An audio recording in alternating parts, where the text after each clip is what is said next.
Baik, ada 4 pembahasan yang akan kita bahas pada hari ini. Yang pertama ada ucapan para khalifah, umara, dan orang-orang yang saleh menjelang ajalnya. Yang kedua ada ucapan khalifah menjelang ajalnya. Yang ketiga ada ucapan umara menjelang ajalnya. Dan yang keempat ada ucapan orang-orang beriman menjelang ajalnya. Baik, kita akan membahas yang pertama. Bagi seorang mukmin, kematian adalah nikmat karena merupakan pintu masuk menuju kehidupan yang abadi. Sedangkan bagi orang kafir, kematian adalah hukuman yang menyedihkan. Berikut lanjutan kisah para khalifah dan orang-orang saleh saat menghadapi kematian dalam surat Al-Maut yang bersumber dari dibalik tabir kematian. Karya Imam Al-Ghazali, semoga kisah menjadi iktibar pelajaran dan hikmah bagi kita. Sudah kodratnya manusia dari tanah kembali ke tanah, manusia hidup di dunia hanyalah sementara dan dituntut hanya untuk menyembah Tuhannya yaitu Allah Subhanahu wa taala dan beramal baik kepada sesamanya. Sesuai dengan firman Allah yang artinya dan tidaklah aku ciptakan jin dan manusia kecuali untuk beribadah kepadaku. Quran surat Az-Zariyat. Hal yang tidak bisa kita nafikan adalah ketika badan masih segar bugar, kita sering lupa akan kematian, lupa akan kewajiban kita sebagai orang muslim, bersenang-senang, berpoya-poya, berlomba-lomba mencari harta duniawi sehingga lupa akan kehidupan akhirat. Kebanyakan manusia ingat pada kehidupan akhirat ketika sudah bau tanah atau yaitu tua. Namun ada kalanya meskipun sudah tua tetap berusaha menghindari kematian, yaitu orang kafir. Keyakinan orang beriman akan adanya kehidupan sesudah kematian menyebabkan dirinya selalu berada dalam mode standby menghadapi kematian. Ia memandang kematian sebagai suatu keniscayaannya. Sedangkan sahabat Ali bin Abi Thalib radhiyallahu anhu pernah berkata, bila manusia meninggal dunia, maka pada saat itulah ia bangun dari tidurnya. Subhanallah, berarti beliau ingin mengatakan bahwa manusia yang menemui ajalnya adalah manusia yang justru baru. Yang pertama adalah ucapan para khalifah, umara, dan orang-orang solih menjelang ajalnya. Dari tanda-tanda orang mati syahid ialah mati dalam keadaan mencari ilmu, mencari nafkah, sedang sholat, dalam keadaan hamil dan melahirkan, disantet, dan ada yang mengatakan bahwa orang yang meninggal karena sakit dalam, diantaranya sakit perut, merupakan orang yang mati syahid. Dari tanda-tanda yang telah dijelaskan, orang yang meninggal karena sebab-sebab tersebut dikatakan orang yang meninggal dalam keadaan membawa iman.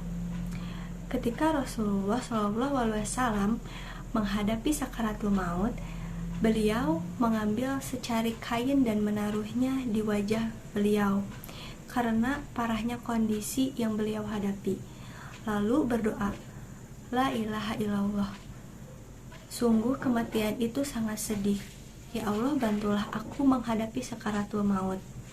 Ya Allah, ringankanlah sakaratul maut itu buatku. Hadis riwayat Bukhari Muslim. Tiap-tiap yang berjiwa akan merasakan mati, seperti yang dijelaskan pada surat Al-Imran ayat 185. Marilah saudaraku, tebalkan iman kita, mempersiapkan diri menghadapi kematian dengan segera bertobat, memohon ampunan dan rahmat Allah Ta'ala sebelum terlambat. Sebab Israel itu sungguh sangat menakutkan bagi orang-orang yang ketika nyawanya akan dicabut tidak membawa iman. Begitulah kematian orang kafir, suatu bentuk kematian yang diwarnai penyesalan dan sungguh terlambat.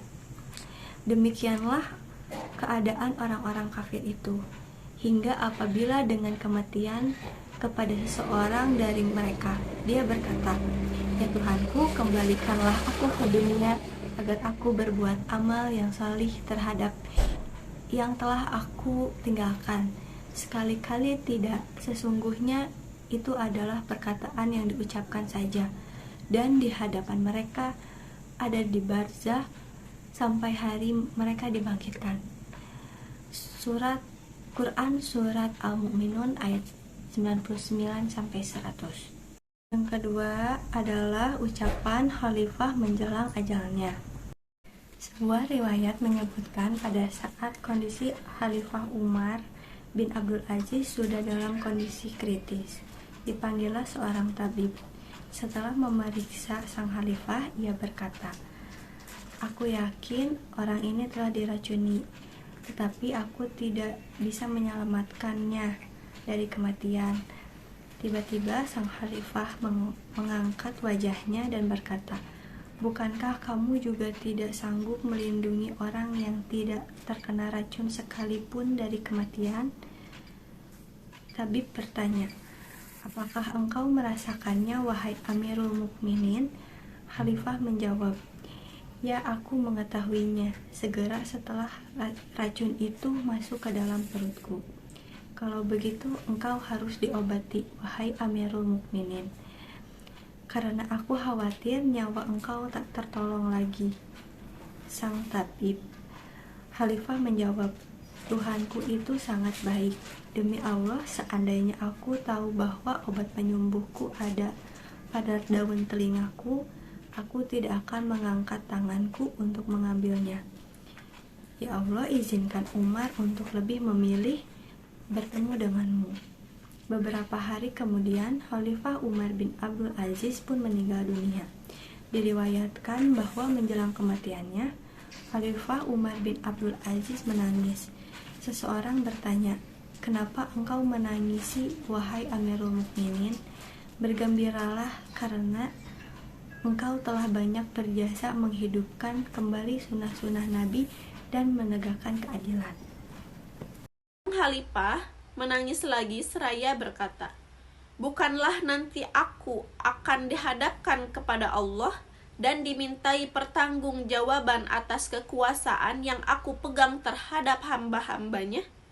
Demi Allah, sekalipun misalnya sudah berlaku adil terhadap manusia, aku masih tetap khawatir bahwa aku tidak akan mampu mengemukakan hujah di hadapan Allah kecuali sudah diberitahu olehnya.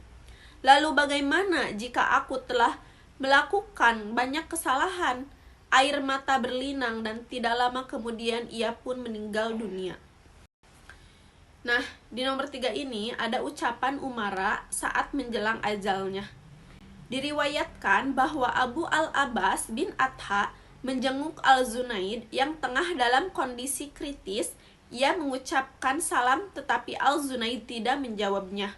Al-Zunaid baru menjawab salamnya beberapa saat kemudian dan berkata, "Maaf karena tadi aku sedang asik membaca wiridku." Selanjutnya ia menghadap ke arah kiblat dan mengucapkan Allahu Akbar, lalu meninggal dunia. Saat akan menghembuskan napas terakhir, Al-Qatani ditanya, "Apa saja amalanmu?" Ia menjawab, "Kalau saja azalku masih lama, tentu aku akan menceritakan kepada kalian. Selama 40 tahun aku berdiri di depan pintu hatiku, dan setiap kali yang lewat di depannya bukan Allah, aku langsung menutupnya." Al-Mutammir meriwayatkan, "Aku ada di dekat Al-Hakam bin Abdul Malik menjelang ia wafat.